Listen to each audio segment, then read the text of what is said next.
Olá, prazer, história. Vamos falar neste vídeo um pouco sobre as lutas internas do mundo romano. No Império Romano, na República Romana e na Monarquia Romana, sempre houve lutas sociais intensas. E essas lutas vão mudando de eixo com o passar do tempo, e isso explica as mudanças que acontecem na política e na economia daquele império. Então vejamos. A primeira fase do Império Romano, da história de Roma, é a monarquia. Nessa época, o eixo das lutas sociais está no conflito, no embate constante entre as elites senatoriais e sacerdotais patrícias de um lado, então veja bem, patrícios que ocupam o sacerdócio e patrícios que ocupam o senado de um lado, contra os monarcas de outro. Os monarcas não são romanos, são estrangeiros, são etruscos. Então, o embate é sempre entre as elites patrícias e os etruscos. Os patrícios saíram vitoriosos e destruíram a monarquia em Roma, com o apoio de uma classe que tinha muitas queixas, muitos motivos para lutar, mas que estava silenciada durante esse período, que eram os plebeus. Os plebeus eram extremamente explorados por etruscos e por patrícios. Porém, com a promessa de que a exploração acabaria ou se diminuiria a níveis suportáveis, com a expulsão dos etruscos, os plebeus se juntaram aos patrícios para expulsar os etruscos. Porém, quando a República se inicia, as promessas patrícias não são cumpridas.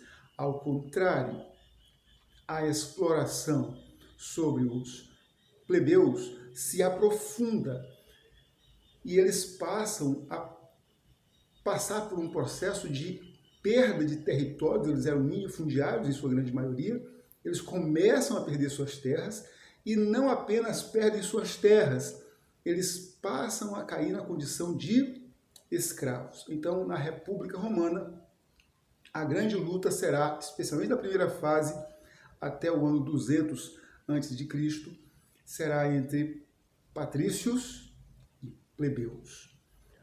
Para amenizar esses conflitos, a República Romana se lança a um projeto expansionista para desescravizar os plebeus e passa a escravizar os estrangeiros. Então, os plebeus são convocados a deixar de ser escravos para serem soldados e vão para a guerra buscar escravos em outros lugares. Mesmo assim, as lutas continuam, porque eles são explorados como guerreiros, trabalham até 25 anos, 30 anos em campos de batalha e quando encerram suas possibilidades como soldados, não tem nada. Vão viver de pequenos favores dos generais. Então as lutas continuam até que, na segunda fase da República, que vai além do século II a.C. até o Triunvirato, 30 anos antes de Cristo, então a gente começa a ter um processo de enriquecimento, de formação de uma nova elite, uma elite equestre que sai de entre os plebeus. Então o eixo da luta deixa de ser plebeus pobres que querem liberdade contra patrícios ricos que os exploram ou os ameaçam de escravidão, e agora o eixo de lutas sociais passa a ser plebeus ricos, tornados equestres, que querem os mesmos privilégios dos patrícios.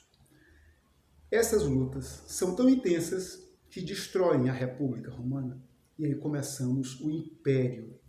A primeira medida de Otávio Augusto para conter essas lutas, para contornar essas lutas, será a nova configuração social. Ele acabou com o sistema de castas e cria um sistema de classes censitárias. Classe senatorial, classe equestre e os homens de terceira classe, que são os plebeus. A primeira classe identificada pelo uso do vermelho carmesim, a segunda classe identificada pelo uso do azul e a terceira classe identificada pelo uso do branco e cinza. Essas lutas sociais se diminuem significativamente em Roma. Porém, surge no Império uma nova luta de classes. Quem é essa? Que nova luta de classes é essa?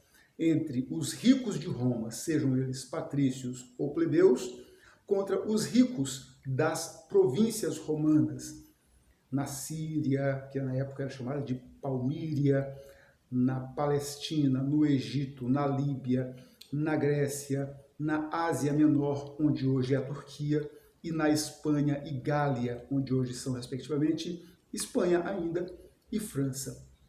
Então, essas elites regionais passam a reivindicar direitos. Eles querem ser tratados com os mesmos privilégios das elites romanas. Essas lutas serão tão intensas que levarão mais tarde o Império Romano à anarquia, à ruína e à extinção.